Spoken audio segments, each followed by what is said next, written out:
welcome back to the show, everyone. Today we have a truly special episode lined up.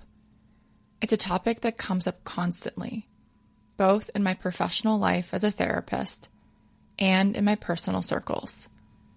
How do we actually support others when they're navigating the incredibly difficult landscape of grief? And who better to dive into this with me than my absolute best friend, Frankie. Frankie has been such a constant in my life, witnessing so many of its chapters. From graduate college classmates, to casual acquaintances, to apartment building neighbors, even roommates for many years. But without a doubt, my favorite role she's ever had is that of my unwavering best friend and primary support person. Frankie was right there, a steadfast presence through my mom's 4-year cancer journey and eventual death. And then again, when my sister died unexpectedly from an overdose. I know firsthand how utterly clueless people can feel when someone they care about is going through immense pain.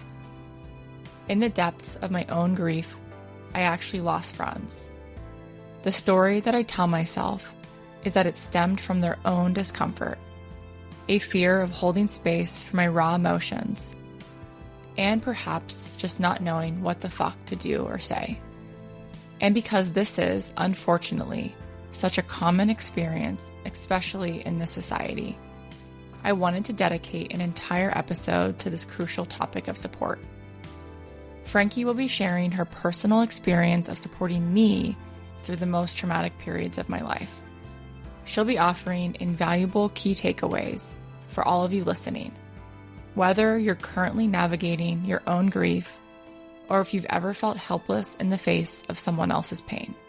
This episode was made for you. This is Nothing Happens for a Reason.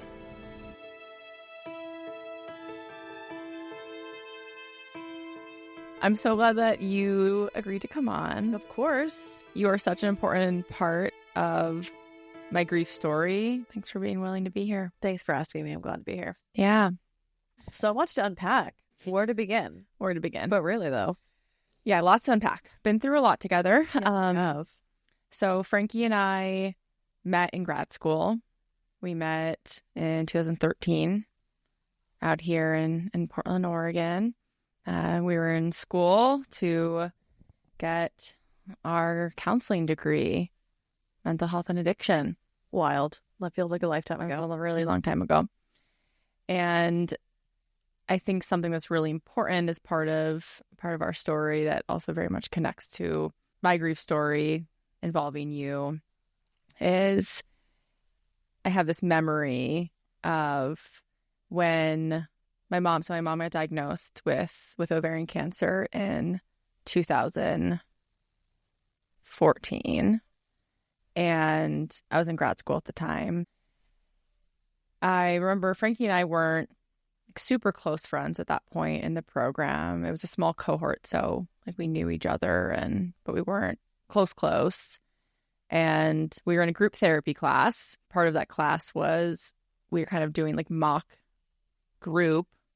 And we were sitting in a circle we were in group therapy. And I remember sharing with the whole cohort, and I don't think I really had it up until that point. And, I shared that my mom had been diagnosed with cancer, and it was really, really hard for me. I remember I was kind of getting choked up, and I was getting tearful. And I remember looking across the group, and Frankie was sitting across from me. And I noticed she was starting to tear up as I was talking about my mom's diagnosis. And do you remember that? I do. I definitely do now that you're talking about it, for sure. Do you remember what you were thinking as I was sharing that? I felt like it was such a vulnerable thing to be sharing. And yeah, I was just feeling a lot of empathy in that moment. I think, yeah, it was a very personal, vulnerable thing to share in the group. And you're being just really candid about it. And it hit. Yeah. Even hearing you say that right now, I almost feel like our teacher, who again was kind of the group facilitator at the same time, I kind of remember her putting you on the spot and asking, what's coming up for you. And I think you said something similar. Like, I think you said like, oh, her vulnerability. Probably. But I just remember feeling really supported and seen by you in that moment, even though, again, we weren't best friends at that point. But I think it kind of opened me up to be able to have like a closer, deeper relationship with you. Yeah. Yeah, I definitely felt really connected to you in that moment. Like you said, we weren't like super close at that point, but definitely felt like an opening. And yeah, especially the complex dynamic of that class / mock group. I was like, oh, wow, this, Claire's really opening up. And it just felt like a very vulnerable, precious moment. Yeah. I think it represents something so much bigger because grief is such a lonely experience, and probably didn't have the words for it at that point, but the like anticipatory grief that I was feeling even from the shock of that diagnosis. And again, some people feel so alone in that, and taking the risk to be able to share it in the class setting and feeling like someone could hold it. And that's really what we all are looking for in those moments. And so it was really special that you were able to hold that. Yeah. Yeah. And I'm curious too, just thinking about it. And I wonder if you have any recollection of this, because I don't. But like, you would think in a counseling program, that would be like a really safe, and maybe safe's a harder word, but a more comfortable space and more held space to share. And I'm curious, because I don't really remember if there was a lot of support that was being had in that moment from the other group members or even myself or the facilitator. Like, it's just interesting. You would assume that would be a really supportive environment, but I don't really remember people supporting in that moment. I don't. Yeah. I don't. Like, I literally, all I remember is sharing something, seeing kind of your reaction, the teacher asking you about your reaction, and that feeling like a really connecting moment. But yeah, I don't have any other recollection of how anyone else stepped up or didn't, maybe, in that. So yeah, that's in my mind part of me and Frankie's origin story. And from there, we got a lot closer.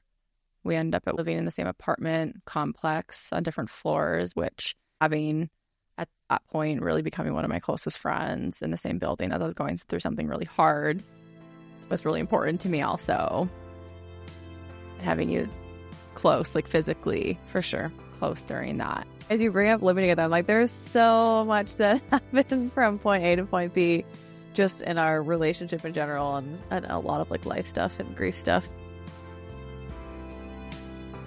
At some point, a few years after that, so my mom was diagnosed in 2014. Frankie and I and a couple of friends ended up moving in together in 2016.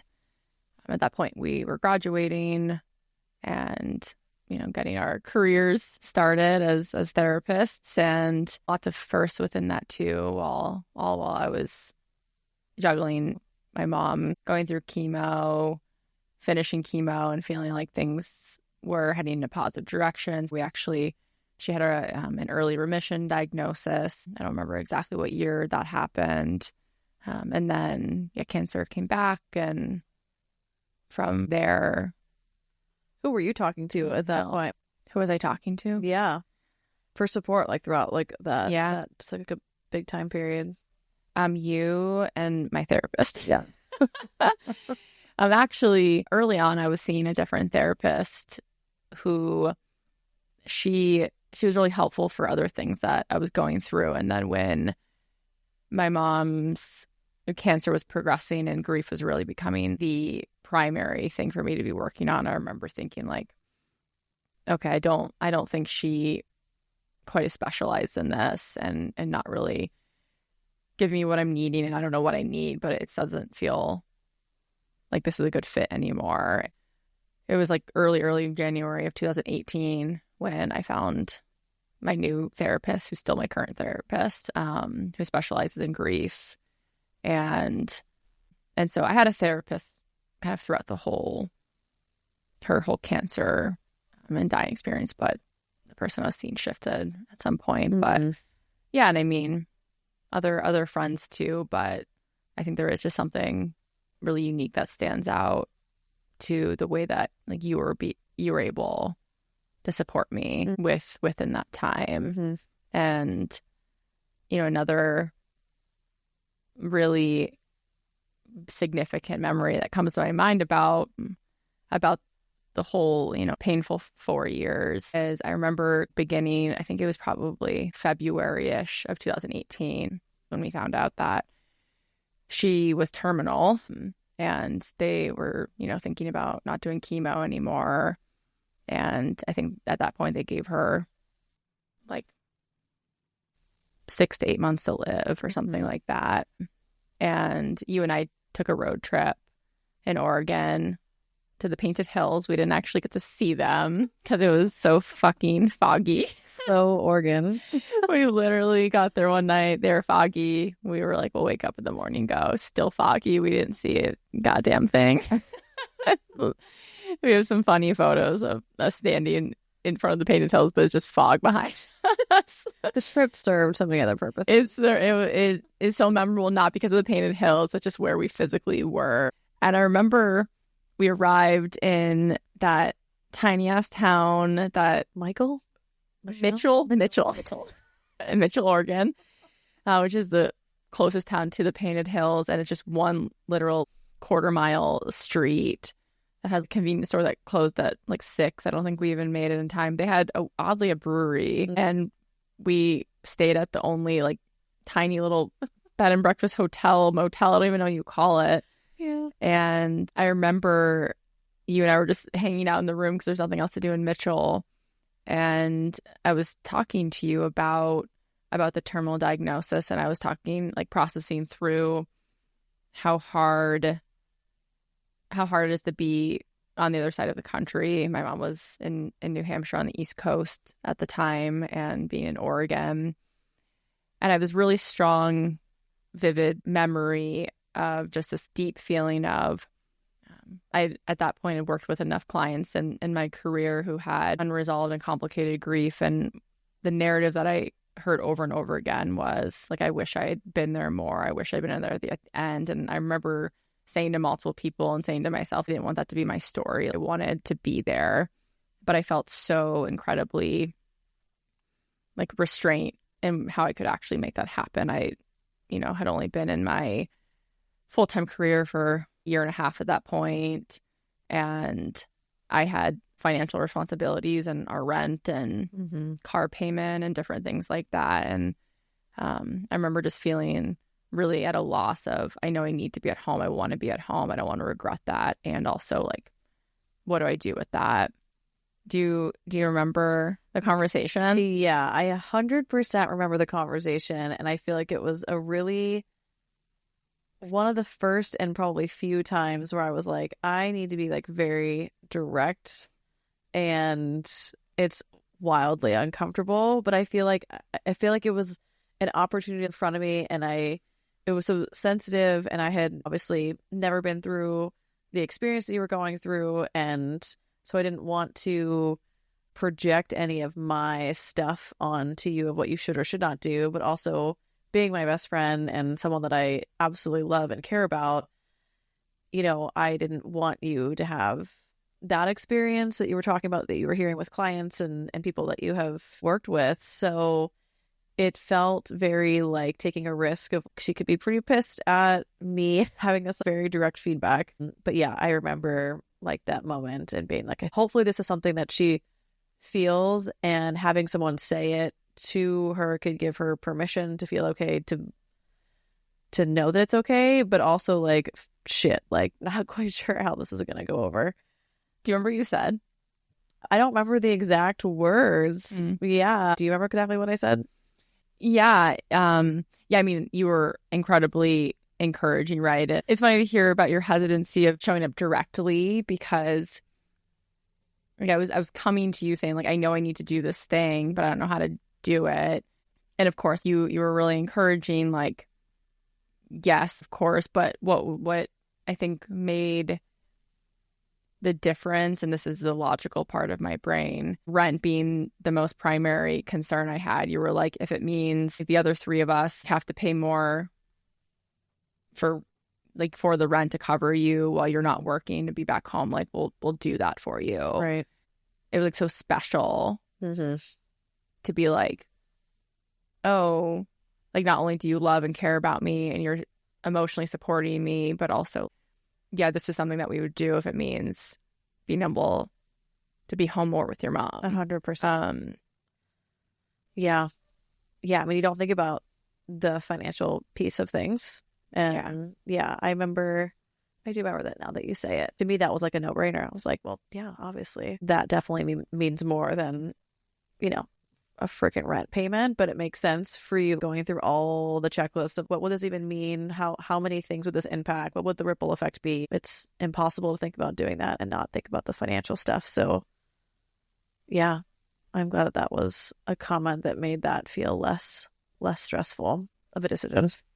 Yeah. It was just like the permission, right? I mean, you were giving me the permission already right away, but you were also coming with a very logical solution that would lower at least some of the stress that I was having. I'm glad that what ended up happening, my job at the time worked with me to shift how many hours I was working, and some other people in my life were able to help financially support me going home. For what was it, like 5 months, I was going home every other weekend. I was flying a red-eye Thursday night into the East Coast and then coming home Sunday. Did that for like 5 months. Yeah, didn't you have to like fly in, take a train, do the whole shebang? Yeah, there was a lot. There was always a transport issue at Newark getting to my flight to fly into New Hampshire. I had to take a shuttle. Yeah, it was always a shit show. I got really comfortable and always wore my running shoes to the airport because I knew I had to run every time. But yeah, I think about that weekend or that night at the Painted Hills a lot because, again, I think I really just needed like someone who loved me and cared about me to like give me that permission to do something that like I really needed to do.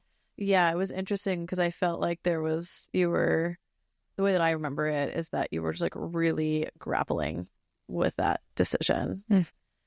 It wasn't like you had come to that conversation with a conclusion. I mean, there probably was deep down some deeper feelings that you had about it, but it really felt like you were like, yes, I know I want to do this, and then listing all the reasons and barriers to being able to do it. And so that's why I think for me, I was like, I'm going to have to just say this like really directly that like, you're fucking doing it. Yeah, you're doing it. And whatever that needs to look like, that just needs to happen. No, you're right. There's 1,000 reasons why not to do it. And the 1 or 2 reasons to do it are really big, like really, really big ones for me. And to be able to give that gift to myself and obviously a gift to my mom too, is definitely something that I would not do differently if I had the chance to do it again. Yeah. Even though it was a really exhausting period of my life, like so fucking exhausting, but it definitely was a really important moment for me in that process. Yeah, absolutely. That feels like a pivotal moment. Right. It was. Gosh, yeah. And so I'm just, curious with you being there, from me disclosing the diagnosis in class and then moving in together and the kind of ups and downs of my mom's health, and then the terminal diagnosis and encouraging me to go home, and me kind of popping physically and probably emotionally like in and out. Is there anything that really sticks out to you from that time of like how you wanted to show up for me? Because I know, right, so many people don't know how to show up for people in times of grief and trauma and loss, and people get kind of paralyzed with it.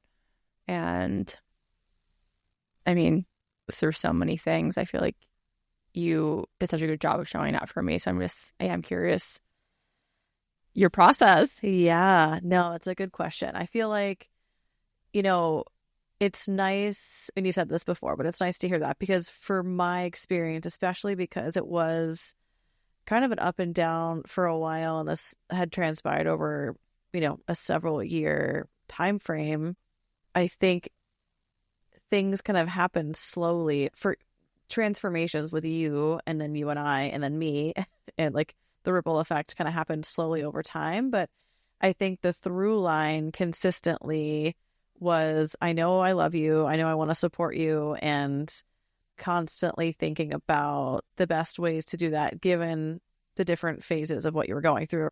Like the diagnosis is one piece, then the treatment, and then the different news that you get from the different times that she was in chemo and treatment, and then prognosis stuff, and then terminal, and then from that point on until her death. Just every piece of that, I was like, how do I support her in these different moments, different news, different milestones in this process? So I think what I've learned the most about that is it's better to say something and do something than not. That's like the first and foremost.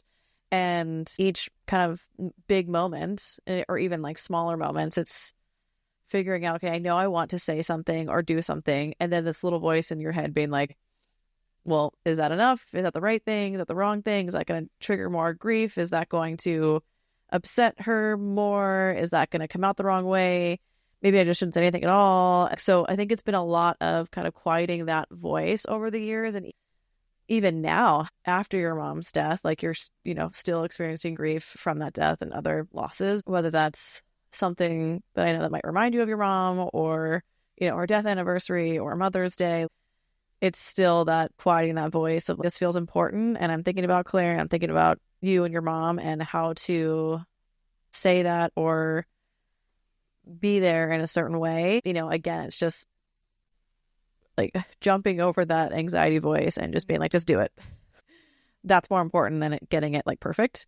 So I think the process for me personally, and being someone that loves you and is supporting you through this, even now, it's just like, don't let that voice prevent you from showing up at all. So that's kind of the biggest through line for me personally. There are definitely moments that I remember that were helpful in you kind of giving me guidance. Oh boy. But in a very clear way. I remember you bought a book and you're like, this is a great book about how to support people, and like left it on like the counter for us and the roommates. And I was like, you're asking for support without being like, this is what I exactly need. And I think, those little signs were helpful. You were always really open to sharing too. Like, I think that you were also just really open to sharing of like, this was helpful. Thanks for doing X, Y, Z. So the positive reinforcement was like, okay, I'm on the right track, and this is something that's meaningful. Yeah, something that I think is very much part of what you're saying of, it's not going to be perfect, and don't let the anxiety of saying like the right thing, because there's no fucking right thing to say. Also, something when I think about how you showed up was, you didn't take things personally. Something I tell people often is, if you're reaching out and offering support to somebody who's going through something hard, don't expect a response. I have that when people reach out to me during hard times. Like, I have to respond to everybody. Right. But also knowing I had close friends and you, where I'm like, she's not expecting anything. And right, if you really wanted to check in, reaching out to somebody else in my life that maybe I was directly with at the time, to like make sure I was okay. But not taking those things personally, and something very specific to you. And I don't know if you remember this. I can't remember if it was like just at the very end. I think it was towards the end of my mom dying, but she hadn't quite died yet, but like really fucking hard time. This is going to sound so shitty coming out, no, shitty of me, not for you. But I think it's good to be having these, again, conversations around like the idea of not taking things personally. Like, specifically what I'm remembering is you had gone skydiving.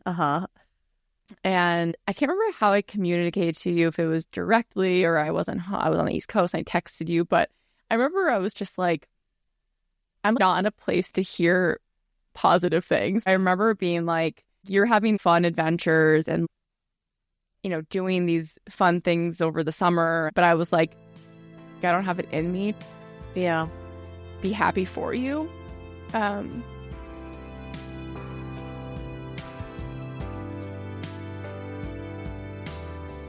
I don't think there's anyone else in my life, like literally anybody else, that I think I could have said that to and they wouldn't have taken it personally. Yeah. I've never asked how it was for you to hear that from me, but I remember at least your response to me was like, yeah, no, makes sense. That's fine. Totally. But I remember that really vividly. And it was, again, just another testament of just like me being able to show up however I needed to show up in the really messy parts of my grief and know that like you were going to be there on the other side. For sure.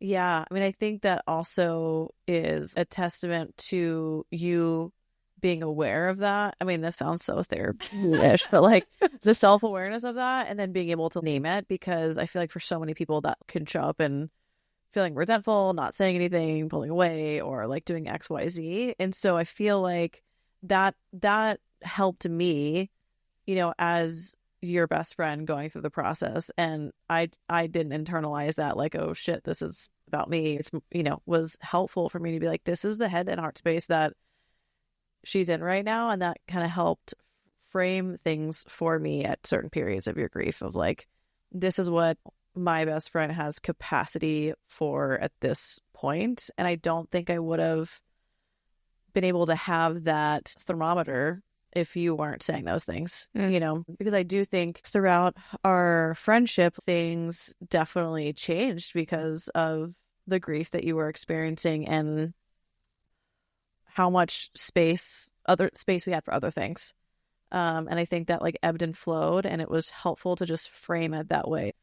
There's grief a part of this dynamic now that is here, and it's sometimes really large and takes up a lot of space, and sometimes it's not so much and there's a lot of space for other things. And so I think those moments when you named that, it was helpful for me to think about it in those terms. It was like a third in the relationship. Yeah. I think is how it feels often. It's like a third being or another being of me. But yeah, sometimes it's bigger and more prevalent and overshadows. What are ways that you feel like you've like seen me change? So many moments of change. Gosh. You know, I think in the beginning it was challenging for me because, I mean, just the desire to want to show up in a certain way. And also in those moments and the depths of your grief and the loss of your mom, I wasn't like, am I doing a good job, like making it about me? But like, I desperately hope I'm doing this well enough. But I think during those periods, it was hard to see you, someone at the beginning of our relationship was just very... Like, the reason why I fell in love with you as a best friend is because you're so attentive, so present, so thoughtful, so organized, so detail-oriented. Thank you to your mom for those things. We're just there and on it, and just a really thoughtful friend. And you still are, obviously. But during the depths of your grief and for a pretty extended period of time after your mom died, it was like, you know, you changed and your ability to show up in our friendship changed. It was hard, not just less about the relationship because I understood it, but it made me feel very sad for you and for us at some periods, because it was like that takes priority. It was just sad to see that get engulfed by the grief that you were experiencing, because I know those things are important to you and showing up for your people is important, and just that's a part of who you are. You just did not have capacity for a period of time. So I think that was hard to just witness those things withering away. Definitely felt and sometimes still feel withering away. Yeah. I think that's common. Yeah. So I think that was a definite era of change that I remember pretty distinctly. And that was, I think, when we were still living together. Just physically seeing that too. I was witnessing it all happen. And then, yeah, it's been interesting because I feel like it's now just like integrated into who you are in all senses of your being, if that makes sense. Like, it's hard to like pinpoint one thing. I think you have now being at this phase, the grief is still there. It's very much present. It clearly doesn't go away. But I think other parts of you have come back and other parts of you have grown that that I didn't experience before. Yeah, it's hard to like describe exactly. You're you, but you're like a whole different version of you. If that makes sense. My grief era. Yeah, your grief permanent. era. That's just like, it's a part of your being. And you're still Claire, and you're also a new, different version of Claire. Yeah. It's hard to describe more than that. Yeah. Yeah. Also thinking about some other very specific things that you have done or said that might be able to help other people and supporting, during something like this is something that I've always really appreciated is you like make an effort to talk about my mom and my sister. And you even, just did it a little bit ago of like, yeah, these traits within you, thanks to your mom. You've, written me cards and thanking Anne, my mom's name, for having me be on this earth. I think that's really special. It's so common in grief and loss and death for people to not want to say the person's name because there's misconception of, oh, I don't want to make them sad by bringing up the person that they've lost or the people they've lost. And what I always have told people, no, like I feel those no matter what. You're not going to make my grief come on. My grief is here. Right. And so you having and have continued to like have my mom and my sister be part of me and acknowledged, I think is really important. And one other thing I was thinking about, and I know because we've been talking about kind of the progression of our relationship, which was very much, those first few years, very much on the focus of my mom's sickness and her death. And then my oldest sister dying in 2022. Something that I remember really clearly when you came over for the first time after Sarah died. I remember you just like sitting on the couch with me. And you were just like, it's just so fucking unfair. And that was all I needed in that moment. There's nothing you can say that's going to take it away. Like, Right.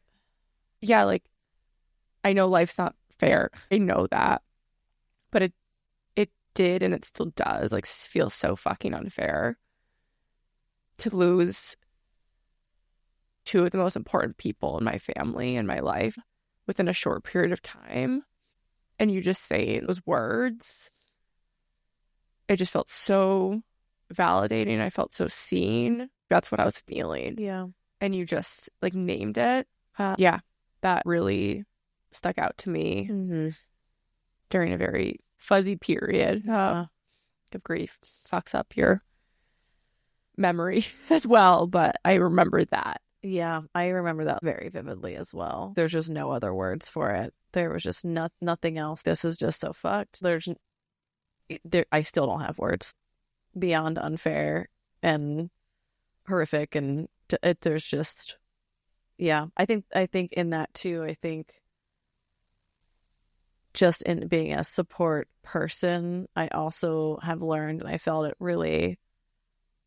very connected to you during that period of time, during that experience, because just even being in the presence, just physical presence is also just as powerful to be of support. I felt grateful that I was able to be there for you physically, just hanging out and being there with you and you sharing. But throughout the grief process of just showing up and being there physically, I feel like is sometimes equally as important. Because, yeah, there was nothing I was going to say in that moment that was going to do anything. So I'm glad to hear that was at least a validating statement.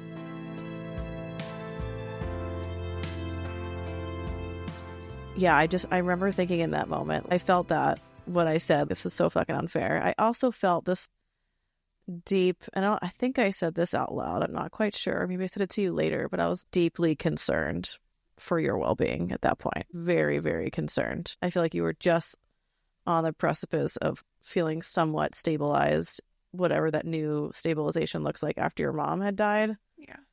And I was just like, this is, yeah, I just felt so sad. I was genuinely concerned about how this loss was going to change you once again.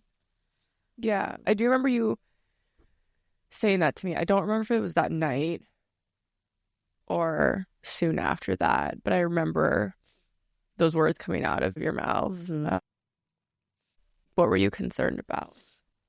I feel like when your mom died, there was a moment where, I mean, obviously grief looks different and grief manifests differently, but I was just genuinely concerned about your well-being, like your mental health, your emotional health. You were walking around at sometimes like, and not to like say this in a mean way, but like a shell, like still operating, still going to work, still to the best of your ability trying to show up for your friends. And you're someone who has a very large community of people and extend yourself quite a bit socially for the people that are very meaningful for you. I saw you go through the motions, but also just mentally and emotionally so fucking depleted that I'm like, you're doing this, but you're not here.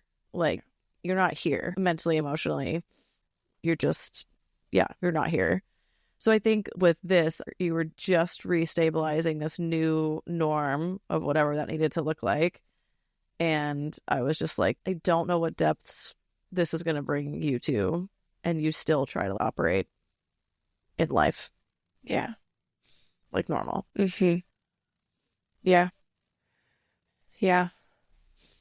Valid concerns. Yeah.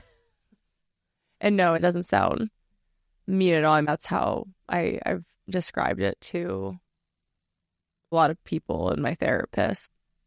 It is like a shell of myself. And I think a lot of different phases through my mom's sickness and leading up to her death and afterwards, but with such a sudden, unexpected loss of my sister. Yeah, I mean, you just like, you can't, there's like no comparing losses. And there was a part of me that really wanted to feel like, okay, I've done this once. Lose my mom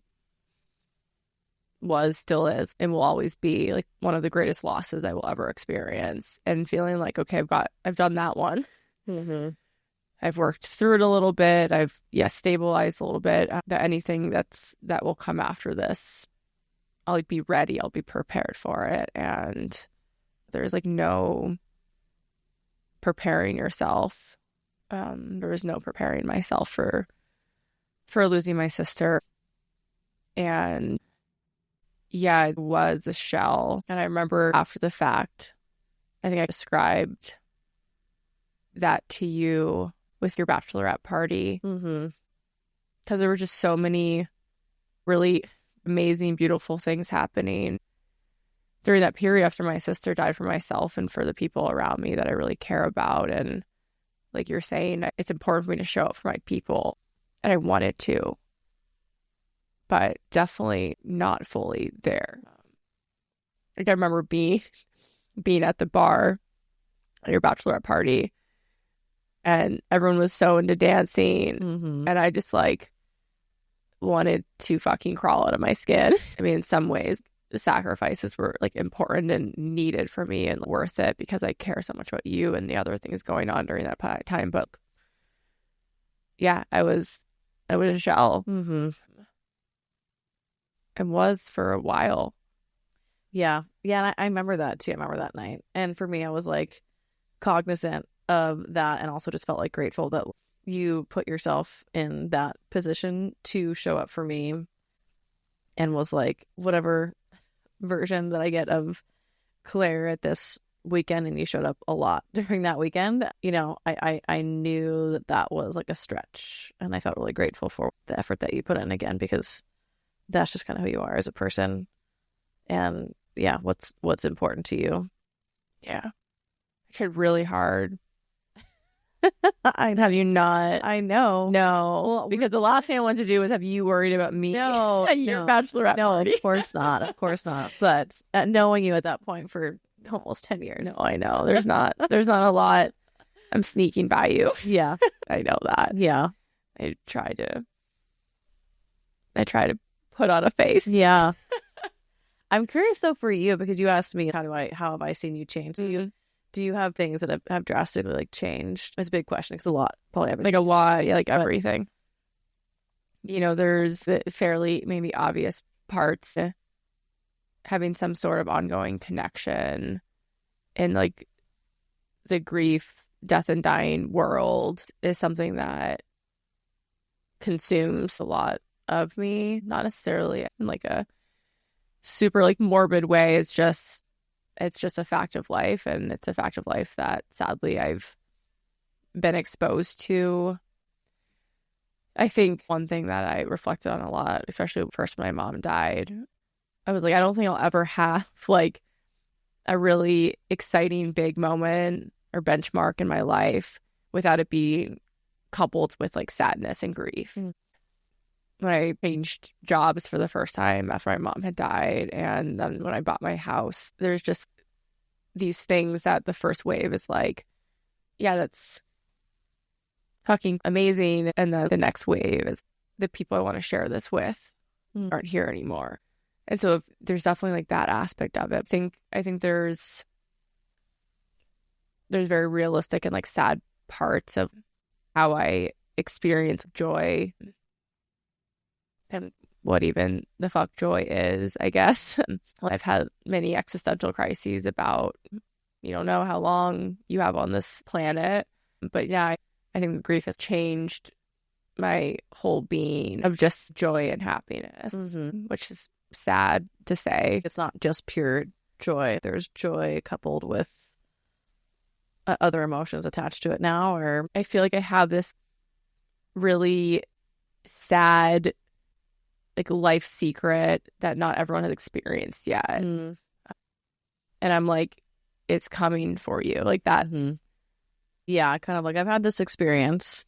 Everyone will have this experience. Everyone will have this. Yeah, I've had this experience. I've had it a lot earlier and more than the average person at your age.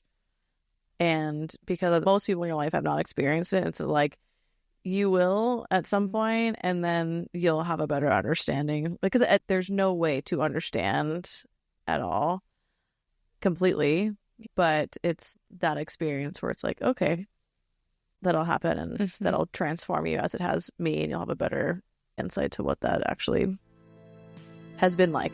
Yeah, I'm sure lots of other ways it's changed me. Yeah, that I can't fully big formulate question. right now. I know that was a big question. Very therapist question of you. And I thought that's not what we were doing here. No therapy zone.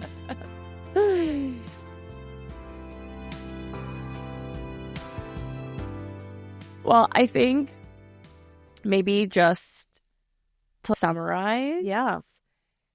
So let's break it down one more time. What are some of the key takeaways of how people can show up? Yeah. For people who've gone through hard times and have lost people. Yeah. Like primary thing, number one, if anyone's taking anything away from this episode, first thing first is that doing nothing is worse than doing something and it not maybe hitting exactly. Yeah. So don't let your anxiety stop you from reaching out to the person that you care about that has had a loss. That little anxiety voice is going to have you question every piece of that. Yeah. And just do it anyways. So saying something is better than saying nothing. Okay, number one. Yep. Number two is don't be afraid to talk about the person that has died. Like you said, people kind of stray away from bringing that person up in conversation or memories or asking questions. And obviously everyone is different, but from my experience, it's been helpful to not forget that person had a whole life and relationship with you and was really important to you. So don't be afraid to bring up the person that has died. Yep. Number three, don't take things personally. Yeah. Yes. Exactly. Grief, like you were saying, it's a whole different entity in a relationship. Mm-hmm. And sometimes we just need to not internalize all things. Yeah. Yeah. And I remember you were just there, but not having any expectations of like what I was or wasn't going to do or how I was communicating with you. Totally. Show up how you think the person wants you to show up, and then they will tell you if that is okay or not. Also, if you had shown up at my doorstep and I've been like, I don't want to fucking see you. Yeah. You wouldn't have taken that personally. For sure. Yeah, absolutely. I'm still doing my best to consistently check in, and when she's ready, she will be responding. So yeah, do it even if you're not getting a response. Number 4 would be to, at least for me, and you can validate it, this is an important one, but like, just be there physically. Sometimes, showing up for someone and having the hard conversation is important. Being in that grief moment and sharing an emotional time together is important, but also sometimes just come over and watch TV and just be or share a meal. Yep. Number 5. Validate. You were nervous about what this loss was going to do to me. Mm-hmm. Yeah, it was really, I think, also important for me to hear. Yeah. Felt seen. I was nervous about myself too. Like, I'm worried about me. Like, you're also worried about me. I've got people in my life that actually see me and how I'm actually doing, because I think there's so much that as people who care about you want to be like, it's going to be okay, or try to sugarcoat it, or try to say something uplifting. And sometimes the right thing, or like the thing that hits the most, is just the reality of this is fucked up. Mm-hmm. That can go a much longer way of feeling seen. Yeah. Wow, we got 5 good, solid 5 things. pieces. Yeah. I think those are 5 really important takeaways. I love you so much. I love you. I just so appreciate. Thank you for being willing to come on this podcast and chat about it, because it's not just about our friendship and my experience with grief, but hopefully something that you shared or I shared can help somebody else be able to show up for somebody, or have somebody maybe be able to express what maybe they're needing. Listen to this podcast episode. Yeah, exactly. All right. Well, I love you so much. Love you. Thanks. Okay. So that's all for this week's episode on Nothing Happens for a Reason. Thank you for being here and listening. We'll be back with a new episode next Thursday. If you find value in these conversations, please subscribe and consider leaving a review. It truly helps others find our community.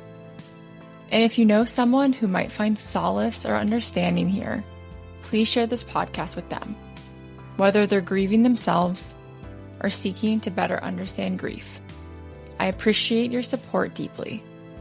Until next time.